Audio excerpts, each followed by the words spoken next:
যে নিজের নিজের প্রাণকে নিজে ধ্বংস করলো তার জন্য চিরকাল জাহান্নাম। যে আত্মহত্যা করলো, আত্মহত্যা করার মানে মানুষকে যখন আল্লাহর একটা রুহু দিয়েছে, সেই রুহুটাকে যদি অত্যাচার করে সে নষ্ট করে নিজে নিজে, তাহলে তার জন্য কোনো ক্ষমা নেই। সে বিরাট একটা মহাপাপী হয়ে মৃত্যু করে। তাই তার জন্য আত্মহত্যা করা ইসলামে মহাপাপ। মহাপাপ। তার কারণ আল্লাহ তোমাকে জন্ম দিয়েছে, আল্লাহ যেদিন ইচ্ছা হবে সেদিন আল্লাহ তোমাকে স্বাভাবিকভাবে নিবে। এবার যদি তুমি গায়ের জোরে আত্মহত্যা করো মানে নিজের গায়ের জোরে আত্মহত্যা করা, তোমার হায়াত থাকতে আল্লাহকে জবরদস্তি দিয়ে দিতে হচ্ছে। আবার ধরো কষ্ট আছে, কষ্ট করে কষ্ট করছে।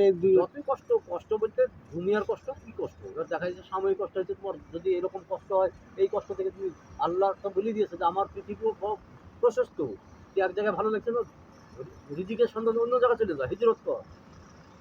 কিসের কষ্ট? তো আল্লাহ তোমার সেই কষ্টের কোনো অজুহাতে তখন থাকবে না মৃত্যুর পর।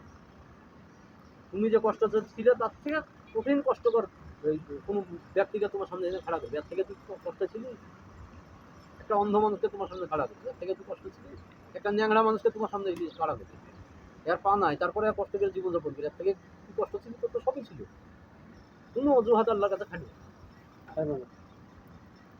তোমার কষ্ট হয়েছে, তোমার ভালো লাগছে না, তখন বলবে ধরো আমাকে জ্বালাচ্ছে, কি মারছে, কি এক করছে, তাহলে আমি এক করেছি।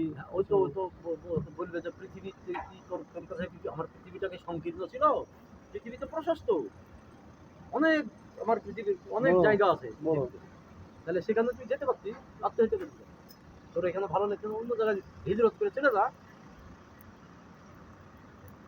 ওকে জীবনটা দেওয়া হয়েছে এই তো নিজে হাতে ধ্বংস করার জন্য।